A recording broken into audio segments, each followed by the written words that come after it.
It has been a year since David Bowie's death.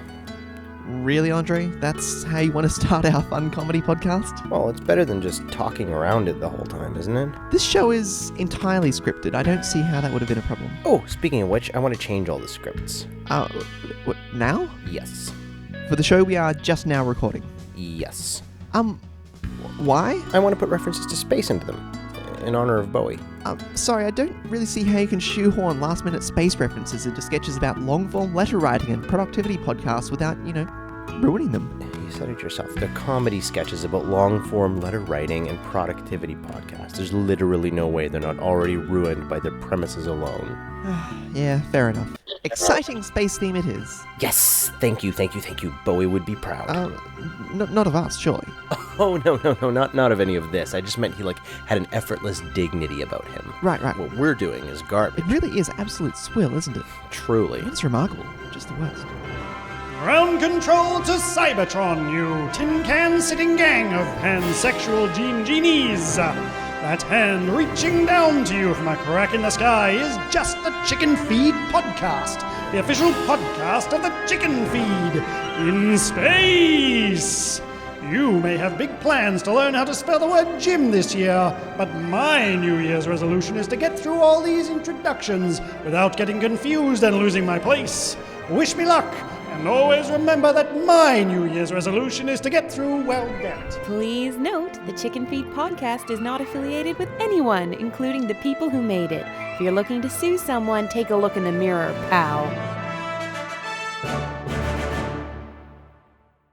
My dearest Charlotte, I must congratulate you once again on being so singularly correct in your assumptions, and scold myself for being so spectacularly wrong. Mr. Winterfell does indeed harbour affection for me. In fact, he confesses he has held such feelings for many moons. I cannot pretend his declaration pleases me. As you can attest, dear sister, I enjoy my own company too much to suffer the conversation of others. Only Captain Rochester, so dependable in his silence, affords one the luxury of being oneself. Is it born out of thoughtfulness or disinterest? The enigma of that man intrigues me. Why should the world frown a spinster's life? I asked the captain on my daily afternoon visit. Why do I seem valued only as a match, chosen not for skill or virtue, but for my role in bringing about the next generation? But this miserable day had poisoned even my friend's manners, and his reply was most unkind. Because procreation was the entire reason our kind boarded this vessel, Miss Fenrick. And if our grandsons' grandsons and granddaughters' granddaughters are to set foot in the Alpha Centauri system by 1995, then alas, I must return to my post and pull us out of the asteroid field. Please stop calling on me, I really have no time for this.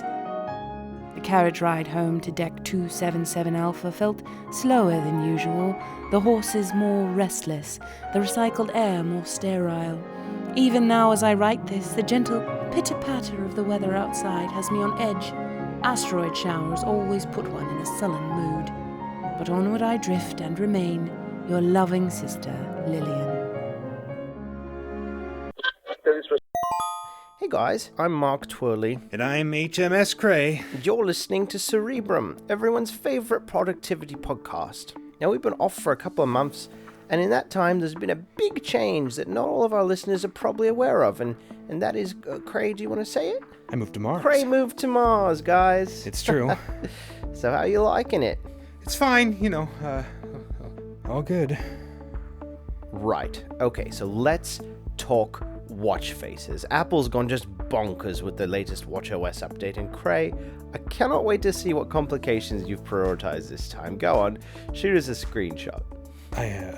Sorry, Mark, I can't. What's that? The illustrious HMS Cray has forgotten how to take a screenshot. Come on, mate. It's Command Shift 4. Everyone tweet Cray under the hashtag CrayForgot. Let's make sure he never lives this down, eh? I lost my hand. Eh? Mark, I don't have my Apple Watch because I lost my hand. There was an air purifier explosion in the greenhouse annex. So you lost your Apple Watch? And my hand. And a third of our crop yield. I actually don't know how we're supposed to make it through the year. Right. So lots of downtime then? Still in the infirmary. The part of the infirmary that has power.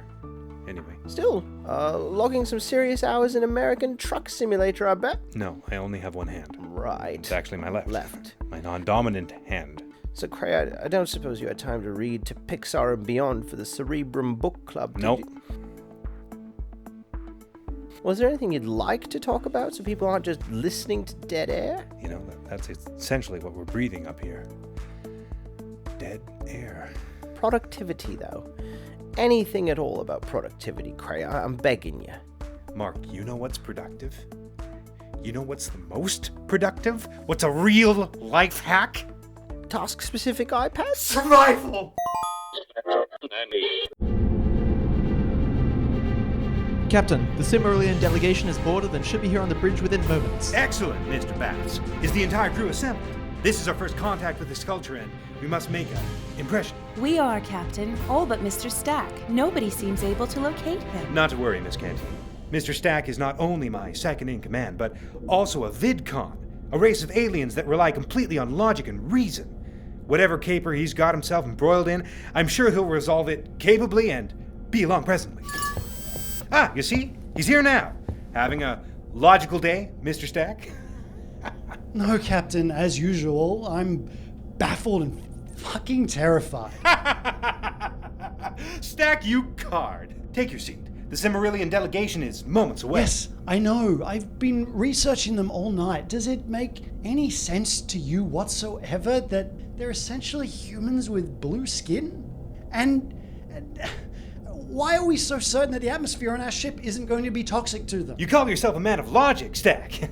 We know our atmosphere is fine because we were just down on their planet ourselves last week. Yes, I remember you just beamed us down there. Nobody checked if the gravity on the planet would instantly crush us or if the atmosphere would melt us alive. I mean, doesn't it freak any of you people out that every planet we visit just happens to be in the Goldilocks zone of its solar system? I mean, does anyone here even know what the Goldilocks zone is? My stars, Mr. Stack, you're so worked up. Maybe a trip to the holodeck to get your mind off things would help? Oh, I'm sorry, Miss Canteen. Are you talking about the virtual reality everything simulator that there is literally no reason to ever leave once you're in it? The device that can make all our individual dreams come true on a whim and that we just usually ignore in favor of hanging out on the bridge for reasons that are less and less clear every day? Okay, Stack, enough. The Silmarillions are moments away, and I want to make sure things with their gorgeous ambassador get off on the right foot. You know what I mean. I do, Captain, I do. And if we ignore for a second that you're just fucking aliens all the time, is nobody else gravely vexed by the fact that practically all these alien species seem to reproduce sexually? I mean, what are the chances? What are the chances? Captain, with respect, I think Mr. Stack should be escorted from the bridge. He's not making any sense. I'm not making sense. I'm not making sense, right. Yes, Bats, we're part of a society that has solved hunger, conflict, and product scarcity. Why the fuck are any of us even out of bed? Stack, you're asking so many questions I don't care about. You sound like a liberal. Why don't you boldly go with these nice men and have a lie down? Dear Charlotte, oh, how cleverly the truth can hide in plain sight. At supper time, I received a letter from the captain's fastest coach boy, urging my immediate departure from the cottage without delay. I had told you prior of Mr. Winterfell's curious spite toward our friend the captain. It appears Mr. Winterfell sighted my glove in the captain's tea room and, still determined that we should be wed within the 12-month, entered a most unreasonable rage, rendering the captain unconscious and working his mischief on the ship's most delicate abacuses and filigree. The captain was terribly anxious, explained the letter, to see all under his care escape the vessel at once, before it alights most indelicately within a black hole. I should have felt furious. Instead, I saw myself through that poor Mr. Winterfell's eyes and realized he had every reason to be envious. I was, without ever quite knowing it myself, madly in love with Captain Rochester. Oh, how I wish to sing my affections from the higher ship deck. I wrote at once back to the captain, no, to William, my dear, dear William, explaining that the deadly oxygenized flames that surround us and even now threaten a fiery end to us all, were nothing to the warmth of my newfound affection.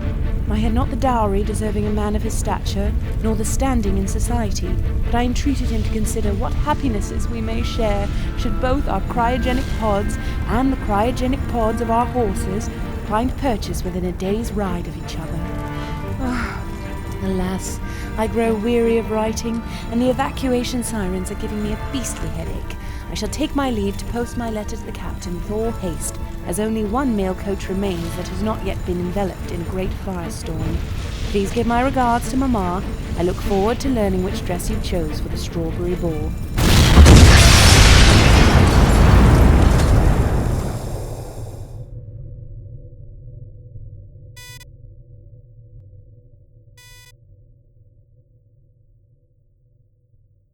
And whether it caught the eye of a certain city cousin. Those provincial men are such a bore. Next month on the Chicken Feed podcast, an illiterate barista answers a job advertisement for a barrister with hilarious results. A dangerous new pastime is turning teenagers into lightly embossed eggshell cardstock, and your child could be next. And Alistair Robert Craig is in for a surprise when he's sentenced to death over a lightly embossed eggshell parking ticket because his lawyer turns out to be a barista yet again. This episode of the Chicken Feed podcast was written by Andre Summers and Alistair Craig. It featured the voices of Tim Morrison, Fiona Revel, Andre Summers, Gord Myron, and Alistair Craig. It was produced and edited by Alistair Craig and colorized by Kodak Labs. If listened to in combination with other podcasts, it can lead to heart palpitations and a persistent, joyless erection. And if you like what you heard here today, remember that you can get 5 of your friends to also make podcasts, and you get 10% of what they make. And if they each get 5 of their friends to make 5 podcasts, you get 2% of what all those people make. It's just that simple, folks. I have 2 jet skis and live on a completely landlocked peninsula. Dermatologists hate me. Click here. Tonight's episode of Cerebrum was brought to you by Moxie, the Martian Oxygen Corporation. I breathe Moxie oxygen every waking moment of my harrowing existence. It's thin enough that I regularly get altitude sickness no matter where in my tiny home I am, and it only costs 2/3 of my income. But I wholeheartedly recommend it because there's literally no other option. Moxie, one breath at a time. I say, my good man, is there a place we might feed and water our horses? Only since we crash-landed here, I've not been able to tell a greengrocer from a druggist, and no mistake.